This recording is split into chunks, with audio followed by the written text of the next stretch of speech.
మేడ్చల్ జిల్లా Keesara jewellery shop దోపిడీ కేసును పోలీసులు ఛేదించారు. ఇద్దరు నిందితులను మల్కాజ్గిరి పోలీసులు అరెస్ట్ చేశారు. జ్యువెలరీ షాప్ యజమానిపై దాడి చేసి బంగారు ఆభరణాలు నెతికిలారు దొంగలు. డమ్మీ గన్తో బెదిరించి లూటీ చేశారు. శనివారం ముసుగులు ధరించినటువంటి ఇద్దరు వ్యక్తులు బైక్పై వచ్చి షాప్ ముందాగారు. సడన్ గా షాప్ లోపలికి ఎంట్రీ ఇచ్చారు. వచ్చి రాగానే యజమానితో పాటు కస్టమర్లను కూడా కత్తులతో బెదిరించారు. దీంతో ఇద్దరు కస్టమర్లు బెదిరిపోయి పక్కకు జరిగారు. ఇంతలోగా షాపు యజమానికి గొడ్డలు చూపించి బెదిరించారు. అతడు అరవడంతో ఇద్దరు దాడి చేశారు. ఇద్దరు దొంగల్లో ఒకడు దుకాణంలోని నగలను బ్యాగుల్లోకి సర్దేసే పనిలో ఉండగా మరొక వ్యక్తి యజమానిపై పిడిగుద్దులు కురిపించాడు. అటు షాపు యజమాని సైతం దొంగలను ప్రతిఘటించే ప్రయత్నం చేశాడు. షాపు యజమానికి కుమారుడు కౌంటర్ దగ్గర కూర్చున్నాడు. అతని తలపై తుపాకీ పెట్టి బెదిరించారు దుండగులు. ఇక అదే సమయంలో షాపు యజమాని దొంగలతో పోరాడుతూనే ఉన్నాడు.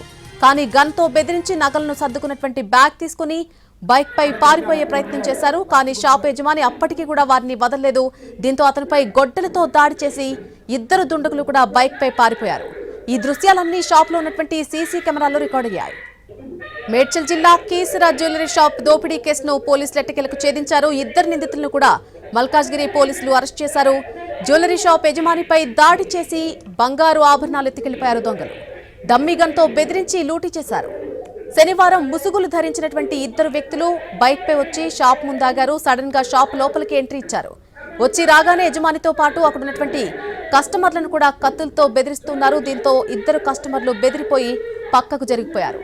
ఇంతలోగా షాపు యజమానికి గొడ్డలు చూపించి బెదిరించారు. అతడు అరవడంతో ఇద్దరు కలిసి అతడిపై దాడి చేశారు. ఇద్దరు దొంగల్లో ఒకడు దుకాణంలోని నగలను బ్యాగుల్లోకి సర్దేసే పనిలో ఉండగా మరొక వ్యక్తి యజమానిపై పిడిగుద్దులు కురిపించాడు. అటు షాపు యజమాని సైతం దొంగలను ప్రతిఘటించే ప్రయత్నం చేశాడు. షాపు యజమాని కుమారుడు కూడా కౌంటర్ దగ్గర కూర్చున్నాడు. దీంతో అతని తలపై తుపాకీ పెట్టి బెదిరించారు దుండగులు. ఇక అదే సమయంలో షాపు యజమాని దొంగలతో పోరాడుతూనే ఉన్నాడు. కానీ గన్తో బెదిరించి ఆ నగలను సర్దుకున్నటువంటి బ్యాగ్ తీసుకుని బైక్ పై పారిపోయే ప్రయత్నం చేశారు. అయితే షాపు యజమాని అప్పటికి కూడా వారిని వదలలేదు. దీంతో అతనిపై గొడ్డలతో దాడి చేసి ఇద్దరు దుండగులు బైక్ పై పారిపోయారు.